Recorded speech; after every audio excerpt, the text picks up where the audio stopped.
Hi, I'm Alex Bell, and here at ABC10, we stand for you. And that means giving you context, depth, and advice to help you and your loved ones navigate this changing world. So we're sharing a collection of stories the team has been working on. Earlier this week, we received an independent review of Capitol Public Radio. It found evidence of possible conflicts of interest from former board members. ABC10's Chris Thomas spoke exclusively to Sac State President Luke Wood about the audit. The president now says someone should go to jail. This has been an absolutely existential crisis for the campus. I spoke exclusively to Sacramento State President Dr. Luke Wood just moments after he released a scathing months-long forensic examination of financial mismanagement at Capitol Public Radio, which is licensed to Sacramento State. Capitol Public Radio had lax controls, lack of financial oversight, monies that were being reported in ways that didn't make sense. We found out that they had reported having a $3 million reserve, and at that point in time had only around $80,000. Who can forget the headlines? CapRadio lays off 12% of staff and cancels music programs amid financial issues. I would say that I was disappointed and saddened because, if you think about the people who donate to Capitol Public Radio, a large subset of our donors are people who are older, on fixed incomes, and are really just trying to make sure that public radio is here to stay. And to see people who are in positions of authority and positions of trust violate that trust for personal gain, I think that's sad. The independent forensic exam found a spouse of one of the former board members held an ownership interest in the property under consideration for the new headquarters. The audit found more than $460,000 in payments was dispersed to a former CapRadio leader referred to only as subject number 1, without evidence of expense reports or receipts. Through financial mismanagement and potentially crimes. The review also found Capitol Public Radio paid an additional more than $300,000 for purchases that may have been made by subject number 1, but supporting documents were not available or found. Someone should be facing jail time. I mean, if you think about the level of egregiousness and what happened here, this isn't just a simple mistake. Dr. Wood tells me they've now sent an unredacted version of the report to law enforcement. We have a vested interest in wanting to see the right outcome take place and for justice to be served. He admits this was a much bigger issue than many realized when they commissioned the review back in 2023. The forensic review was supposed to be released in January or February. We're in August. So what happened? Well, what happened is we just kept on uncovering more and more and more and more as they were going along. And then, of course, we got the final review last week, the final copy. And so, in the spirit of transparency and ensuring the public that they can trust the future direction, we've released it. There's a lot to unpack with this story. For updates and the latest reporting on the audit and what comes next for CapRadio, visit ABC10.com. And if you want to listen to Chris's full interview with Sac State President Luke Wood, you can find that on our YouTube channel. Meanwhile, the largest school district in Stockton has been in session for about a week now, but some students have yet to show up to class. Some special education students were stranded at home, and parents are frustrated. ABC10's Gabriel Porras explains the problem with buses. That's her homework. Plenty of work for Loretta Diaz's 8th grade daughter to do at home, but none of it was assigned by a teacher. This is what I have her work on, While I have her here, she calls it her homework, she writes, I do the best I can. But Loretta is forced to do her best because, in her opinion, the Stockton Unified School District has not been doing its best to make sure her daughter gets to class. Well, I thought everything was okay because I did get a confirmation letter from the Stockton Unified School District Special Ed Transportation Department. On Thursday, the first day of school, her daughter's bus never came. Finally, I was like, just accept it. She's not going the first day of school. We'll fix it for the second day. Friday, couldn't get a hold of anybody. Figured it's close to the weekend, not gonna fix it. Tried again on Monday. A third day and neither a response nor a bus showing up outside of her apartment complex. Finally, yesterday, the school says she's excused for the rest of the week, and they're working on the problem. What the problem is, I have no idea. It's beyond frustrating. According to the school district's own numbers, officials here at the transportation department were busy all summer long, hiring enough staff to drive all of the district school buses, including a brand new fleet of electric ones. In a statement, the district says the issue here comes down to a third-party contractor. The statement reads in part, quote, SUSD outsources school buses for some of our special education students. We have identified the glitch that has caused some students' names to be left off an electronic roster.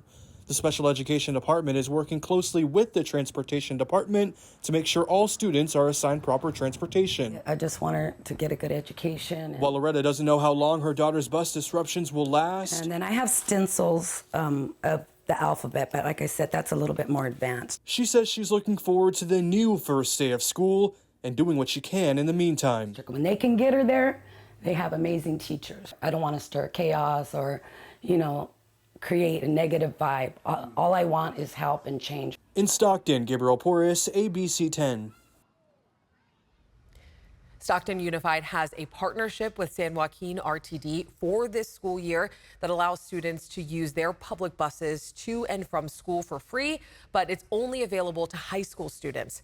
This is the story that we will be following, so stay with us for updates. The Klamath Dam's Removal project is supposed to restore more than 400 miles of fish habitat, but its decades-long approval process has caused tension between Native American tribes and residents along the Klamath River. ABC10's John Bartel has been traveling up north to Siskiyou County for a year now, and over the past few months has been reporting on the project and its conflicts. Here's part 2 of his investigation. Iron Gate Dam. It smells. Unbelievable. Look at the color. Stop. Please cease and desist. You are actually hurting us. As with any big project, there's often conflict and confusion. It's almost like cultural genocide. The water quality issues that dams create. It's a new day and it's a new era for California tribes. And in the case for the largest dam removal project in the world, drawdown has officially begun for COPCO 1. The conflict and confusion played out on social media, creating deep division. In January of 2024, demolition crews blasted holes in the side of 2 of the 4 dams scheduled for removal. We're over a week into this and we got, looks like black motor oil. As the reservoirs drained, a rush of brown sediment was sent down the Klamath. On one side, the blasts were a monumental moment for environmentalists and indigenous tribes like the Yurok, who have been fighting for over 20 years to bring down the 4 dams on the Klamath and open up more than 400 miles of fish habitat. It happened because there was really strong leadership at the Yurok tribe. But downriver of the blasts in Wairika, we may never have salmon in the river again. That anger played out on social media. This is a self-inflicted gunshot wound courtesy of gangrene. And then turned into outright shouting and demands at City Hall. With all due respect, it's time to take action, sir. Declare a state of emergency. It's time to take action. Despite local disapproval, deconstruction of the dams moved forward. And as the water turned darker, so did the emotions. It isn't that we haven't been heard. They've heard us. They've just flat out ignored us.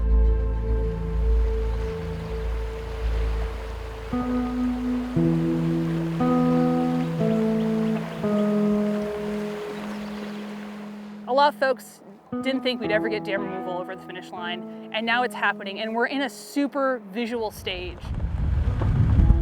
Ren Brownell is a spokesperson with the Klamath River Renewal Corporation, or KRRC, the independent nonprofit put in charge by lawmakers to remove the dams and restore the land along the Klamath. We're seeing a lot of these sediments travel downstream, and while water quality has really improved now, back in January, we did see some fish mortality. And then also what was expected is that all of the non-native fish that lived in the reservoir, they died. The KRRC is made up of about 15 board members and about 6 staff members. Along with managing the world's largest dam removal project, it's the KRRC's job to respond to local residents' concerns. And I think a challenge in a rural area is how to get communications out to folks. And so we do Facebook, because that's the most popular social media in rural areas, and then we send out a lot of letters.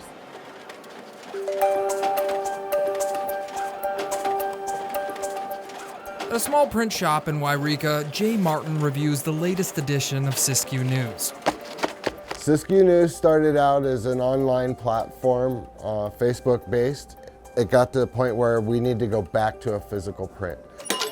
The former truck driver publishes, prints, and hand-delivers a 4 to 5 page paper every week. He says his county is in sort of a news desert. The mainstream media rarely gives his community a voice. Covering the dam removal has been hard. I'm not on their team. The team that Jay is talking about is the KRRC. He and many of the paper's volunteer writers are against the dam removals. As a news source, I just want to say this is the facts. If you read through the Siskiyou News, you'll rarely see interviews from the KRRC. That's partly because the KRRC has accused them of printing misinformation. Have you invited them out? I have not invited them out, not since they made it very clear to me that they were going to publish misinformation no matter what. And they've never asked either, so.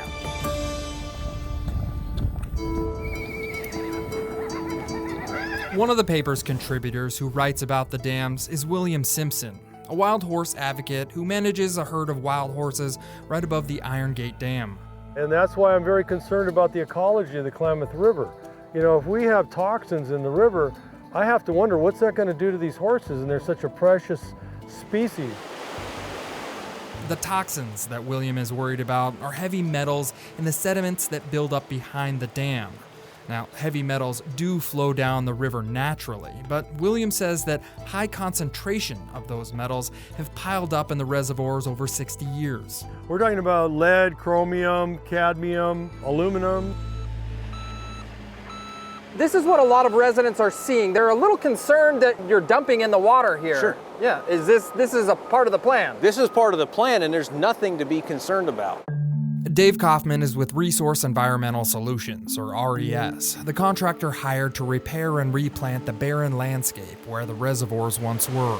Dave says the sediment they're dumping into the water is part of a stream restoration project, and putting it into the river is actually beneficial. Decades of testing, hundreds if not thousands of samples, multiple federal agencies, all said, this sediment's great, send it down the river. There are fish dead in the river. Fear of the reservoir's sediment started with images of dead fish and stranded wildlife. Residents ultimately pushed Siskiyou County supervisors to pay for an independent water test of the river. To be clear, the Klamath River is not a source of public drinking water, but when Siskiyou County released the results from their independent water test, they reported levels of heavy metals like aluminum, chromium, and lead to be over the county's standard drinking water limits. The KRRC doesn't deny that trace amounts of metals were found in the county's water tests, but they say those trace amounts of metals are only temporary. We never questioned Siskiyou County's results, right? They were done by qualified water quality technicians and they were sent to a reputable lab. It was more so the interpretation of those results. Interpreting heavy metal water samples is extremely complex. This is data from the raw water. This is not the data from the water you drink. That's why we took Siskiyou County's water test results to water treatment specialist and Sacramento State Assistant Professor Tongren Ju. So when you had the drawdown, it's very likely your fresh water comes in. So the sediments, I made my fresh water, some of them get released out. And probably that's the reason why you see an elevated concentration of some of the heavy metals. Continual data collection is exactly what government regulators, the KRRC, and Siskiyou County are doing. Current water quality data shows clarity and contaminations in the Klamath River have significantly improved, but long-term data is still needed to truly interpret the health of the river.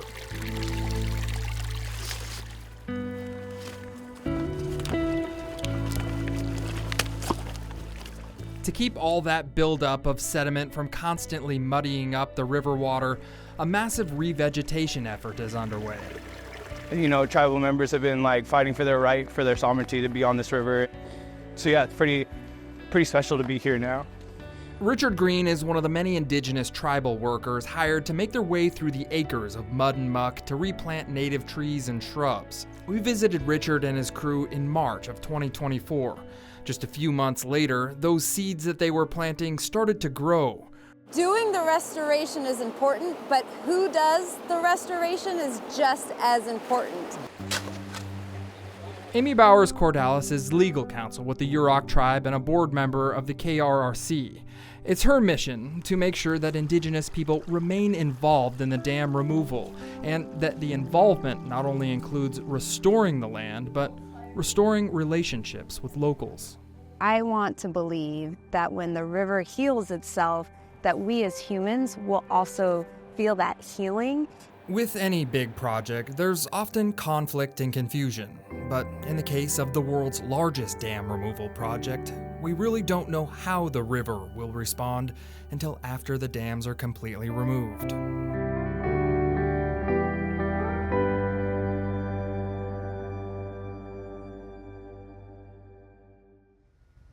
You can watch John's previous reporting on the dam removal on the ABC10 Plus streaming app. That app is free on Roku, Amazon Fire TV, and Apple TV. And now it's time for Dollars and Cents, where we answer your money questions and help you navigate a changing economy. A new report shows one of the fastest growing cities in California is in San Joaquin County. Manteca ranks number 4, according to the state's finance department. And growth can mean more jobs, investment, and business opportunities. ABC 10's Laura Painter visited the city to see firsthand how the city is growing. I've grown up here, went to school here. And now Manteca Mayor Gary Singh is raising his family here. I've also seen the transition in this town to turn into a city and to shape what we're doing right now. Manteca ranks number 4 in the list of 10 fastest growing cities in California, with populations over 30,000 people. That's according to a new report from the state's Department of Finance. To have a city that is growing, and you mentioned going from a town to a city. Can you describe for our viewers what Manteca is going through right now? Yeah, so one of the things, of course, our location is key. We are very centrally located when it comes to the valley. That's why I met with city leaders in a part of Manteca designed to be an entertainment hub. With the population growth coming in Manteca, Lathrop, Tracy, all in San Joaquin County, even in Stockton, residents want something to do. And we want to be able to be the city that provides that. We're here in what Manteca calls its family entertainment zone. Places like Big League Dreams and Great Wolf Lodge are a part of the city's plan to increase recreation and family-friendly amenities, not just for the people who live here, but also to attract dollars from around the region. The report also shows home production plays a large part in that growth. With Bay Area prices skyrocketing, the alternative to come in and potentially have a new home with you and your family is certainly the Central Valley's wheelhouse. And along with that, city leaders say, comes more shops and restaurants, which you see under construction on this corner lot between Highway 120 and residential neighborhoods. With all the new homes that are coming in, all of the businesses that are already here are actually doing way better. Which means more customers. The Manteca Chamber of Commerce helps businesses in the city grow by increasing exposure through things like social media and ribbon cuttings. Beatty tells me the chamber has noticed an increase in vendors and people attending new business opening events. She encourages shopping local. The tax revenue comes back to the city, so it's going to help everybody that lives here.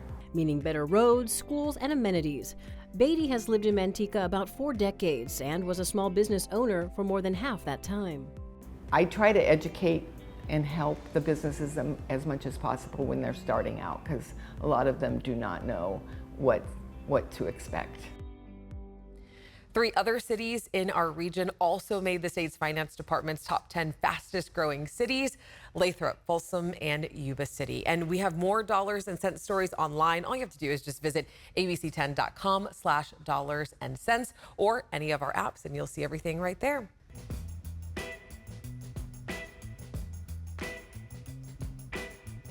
And you never know what you'll see on the back roads. This week, John Bartel takes us to the outer limits of the Golden State to see what life is like in small town America, California style. If you ask me, it's a little tough to define what small town America looks like, because when I drive around, so many small towns have been gobbled up by big cities. But if you you drive up Highway 395 into Modoc County, How are you guys doing today? there's a little community holding on to their idea of a small town for dear life. So our town motto is "Where the hell's likely?" If you don't know where the hell likely California is, you're not alone. Yeah, we're in the northeastern corner of California. As a crow flies, about 40 miles from Oregon and 40 miles from Nevada. The center of town is the Likely General Store, where you'll often find Jennifer Flournoy selling ice cream to local kids. It looks like you got more on your mouth than actually in your stomach there. Other than ice cream, the general store is a one-stop shop. It carries the usuals like canned food and cold drinks, but they also sell fencing supplies, auto parts, and a library of books. In the back, there's even free carousel rides for the kids. Downstairs, you'll find a thrift shop of quilts, crochet items, and even a wedding dress for sale. This is the Likely General Store. If we don't have it, you don't need it. Likely doesn't have a public swimming pool, but they do have several cattle watering troughs for the country kids to cool off in. Do you think that the cows like it when you're swimming around in their water? Yeah. Sure, I think they think it's disturbing a little bit. Yeah, they kind of look thirsty. Cows are a pretty common sight in Likely, and so are horses. Cattle ranching community. The cows outnumber the people by a lot. Kelly McGarva is a Bay Area transplant who married a fifth-generation rancher in Likely. She says the town's always been small, but it's gotten smaller ever since they closed down the school. It was like a historic school. My husband's great-grandfather went there when he was a kid. My husband went there. The elementary school closed in 2012 when enrollment in Likely dipped below about a dozen students. A heartbreak for Jimmy Richardson, who attended this school in 1947. Oh, definite loss. Everybody still talks about the loss of the school here. Jimmy's seen the population of Likely drop from several hundred to about 99 people. Along with the town's residents went other businesses, including the Likely Cafe, the saloon, and a number of blue-collar jobs. One building in town that no one wanted to see close was the Likely Church. The old building wasn't in an ideal location, so the community put it on a trailer and moved it down the street. That's history! Jimmy says the town was founded on hard-working, community-oriented people, folks who make decisions together, like when there was a dispute on what to name the town. They took a vote and said it's likely to become a town and we're having so much problems, let's just call it Likely. The town of Likely is not ready to roll over and die quite yet. In fact, the Likely Place Golf Course opened a few years back. It not only attracts golfers, but foodies looking to taste the grill's famous smash burger. Slide it around here a little bit, smash that one. That's why it's called Smash Burger. Yeah! Small town America may be changing, but if you were to ask me to describe what it looks like, I'd likely describe the town of Likely. It's a friendly town if you're friendly. But anyway, get out of town if you're going to cause problems from the city. With that said, here's hoping you now know where the town of Likely is. I'm John Bartell. Hope to see you on the back roads! And now it's your turn. If you have something you think would be a great road trip destination, make sure you let John know all about it. Just text your idea to 916-321-3310. And don't forget, we have more features just like this on the ABC10 Plus app. That's where you can find all the latest newscasts and headlines and also stay up to date on weather conditions. Thanks again for watching. I'm Alex Bell. Take care, and I'll see you next time. If you have a problem, 10 on Your Side is here to help. You're the first person that ever called me back. Out of anyone in 17 years, he's the first person who's ever stood there and actually did something for me. Had I not gotten you involved, I may still be arguing with PG&E over an $857 bill. It was, we just are so grateful for what you guys have done. Watch 10 on Your Side weeknights at 6, only on ABC 10.